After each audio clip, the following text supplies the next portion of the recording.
How to protect your assets from IRS tax liens and seizures. If you own investment property or hold a significant real estate portfolio, the next 12 to 18 months could expose you to 6 or 7 figures in preventable financial loss. I am going to show you exactly what sophisticated investors are doing right now to protect their positions against the Internal Revenue Service, and how to insulate your equity from the devastating reach of federal tax liens and seizures. Most property owners believe that as long as they are filing returns, they are safe from aggressive collection tactics. That is a dangerous misconception. In the current regulatory environment, the IRS has shifted its focus toward high-net-worth individuals and real estate investors, utilizing advanced data analytics to identify underreported income and valuation discrepancies. If you have significant equity sitting in a Schedule E property or a commercial entity, you are essentially operating with a target on your back. This discussion is designed to move you from a position of vulnerability to one of strategic immunity. We're going to look at the mechanisms the government uses to freeze your liquidity and seize your hard-earned assets, and more importantly, the advanced legal and financial structures used by the top 1% of investors to ensure their wealth remains beyond the reach of federal encumbrance. The landscape of tax enforcement has changed. We are no longer in an era where the IRS sends 3 or 4 warning letters over 2 years before taking action. Today, the transition from an audit to a notice of federal tax lien can happen with startling speed. For a sophisticated investor, a tax lien is not just a debt, it is a catastrophic event that triggers cross-default clauses in commercial loan documents, freezes lines of credit, and effectively halts your ability to refinance or sell. When you consider that the average interest and penalty accrual can increase a base tax liability by 30 to 40% in a short window, the cost of inaction is often higher than the cost of the tax itself. Many property owners are currently facing what I call the equity erosion trap. This occurs when an investor has a high equity position in a property but low liquid cash flow. The IRS sees that equity is a bank account they can tap into.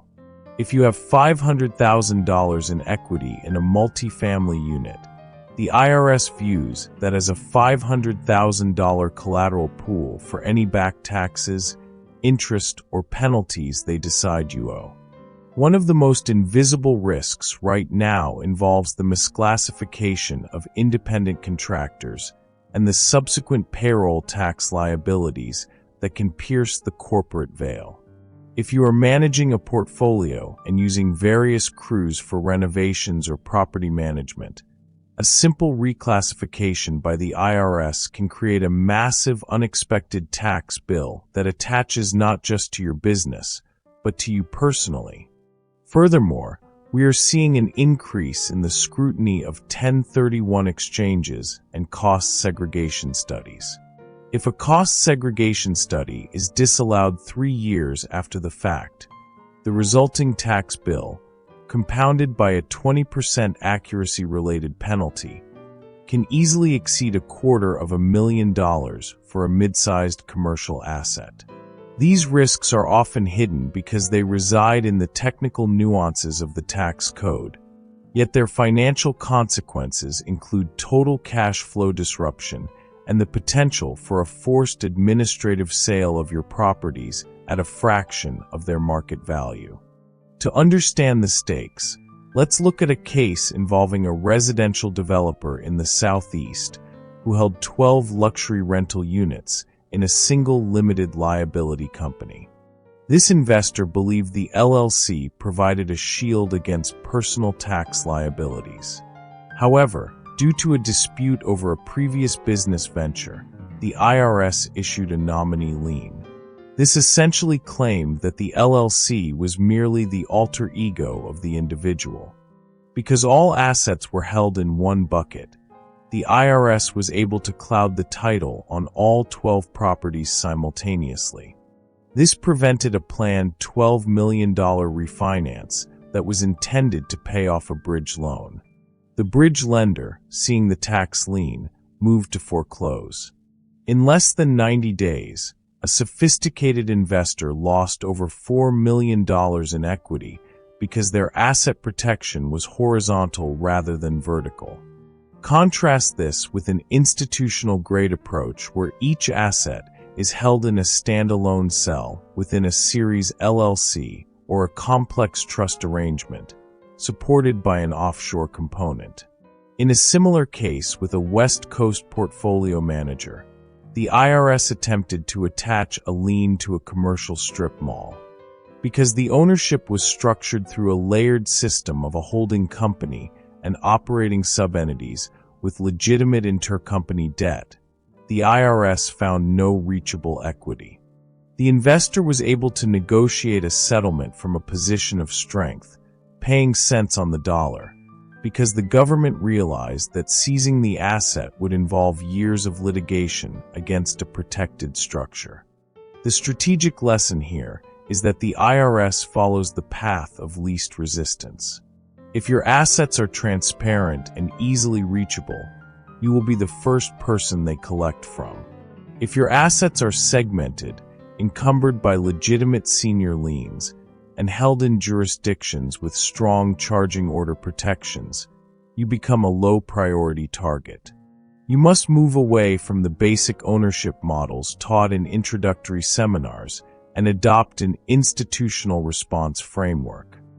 The first step in this framework is the implementation of what I call the debt encumbrance strategy. Sophisticated investors do not leave large amounts of naked equity in their properties. If you have a property worth $1 million with only a $200,000 mortgage, you have $800,000 of exposure. You should consider stripping that equity by placing a recorded mortgage or a line of credit against the property held by a friendly yet separate legal entity. When an IRS revenue officer searches public records and sees a property is leveraged at 90% of its value, the incentive to seize that property vanishes because there is no profit left for the government after the senior lien holders are paid. This should be done well before any tax controversy arises to avoid claims of fraudulent conveyance.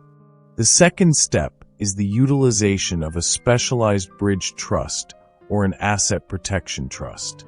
This involves moving the ownership of your real estate holding companies into a trust structure that separates legal title from beneficial interest. In many jurisdictions, a properly drafted irrevocable trust can prevent the IRS from attaching a lien to the trust assets for the debts of the beneficiary. This creates a legal firewall. You still maintain the economic benefit of the cash flow, but the asset itself is no longer in your name. This transition usually takes 60 to 90 days to execute properly and requires a thorough solvency analysis to ensure it stands up to judicial scrutiny. The third step is the immediate audit of your corporate formalities. Most real estate investors are lazy with their minutes, their operating agreements, and their commingling of funds. If the IRS can prove that you treat your real estate LLC like your personal checking account, they will pierce the veil and seize your properties to pay personal debts. You must maintain separate bank accounts, hold annual meetings, and document all intercompany loans with formal promissory notes and market rate interest. This is a low-cost but high-impact protective measure that should be handled by your controller or CPA immediately. The fourth step is the creation of a tax contingency reserve. Instead of reinvesting 100% of your cash flow back into new acquisitions, you should maintain a liquid reserve in an offshore jurisdiction or a life insurance wrapper that is exempt from domestic levy.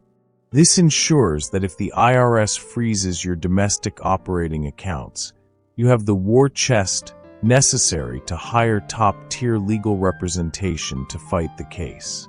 Without liquidity, you are forced into a predatory installment agreement that can drain your portfolio's profitability for a decade. For those with portfolios exceeding $10 million, we should discuss advanced positioning involving the use of captive insurance companies or international business corporations. Institutional investors often use a captive insurance company to insure against specific business risks. The premiums paid to the captive are tax-deductible, and the capital accumulates in a protected environment. This not only reduces your current tax liability, but also moves capital into a vehicle that is extremely difficult for federal creditors to reach. Another advanced strategy is the use of private annuities, where you sell a property to a trust in exchange for a lifetime income stream. This removes the appreciated asset from your taxable estate and replaces it with a contract right that is often much harder for the IRS to seize than a physical deed. Timing is everything in asset protection. If you wait until you receive a notice of deficiency or a formal summons, your options narrow significantly. The most effective strategies are those implemented during quiet times. You must evaluate your risk calculus by looking at your debt-to-equity ratios across your entire portfolio.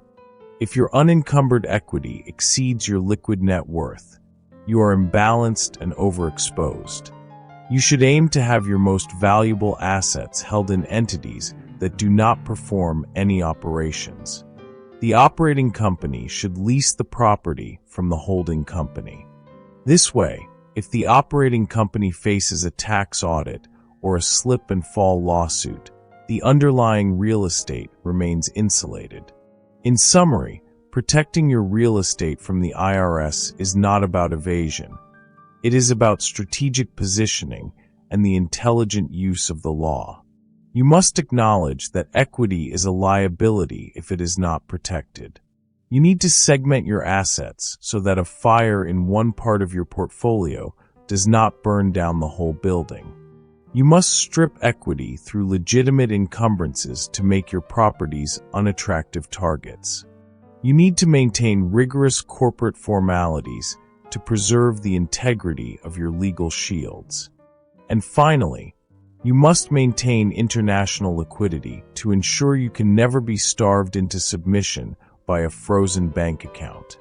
This level of analysis is rarely found in mainstream real estate circles because it requires a cross-disciplinary understanding of tax law, asset protection, and property finance.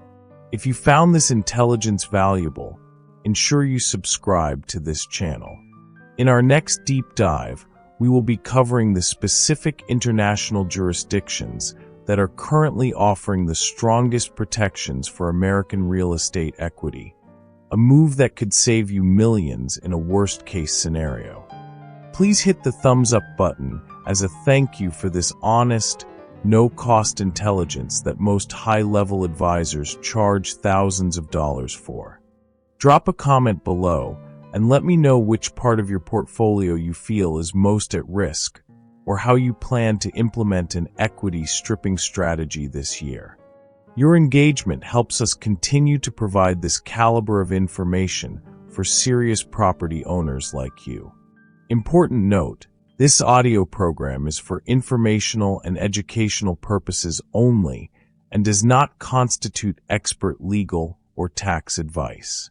Every property situation is unique, and you should conduct your own due diligence and consult with qualified professionals, including real estate attorneys, CPAs, and licensed advisors, before making any investment or property decisions.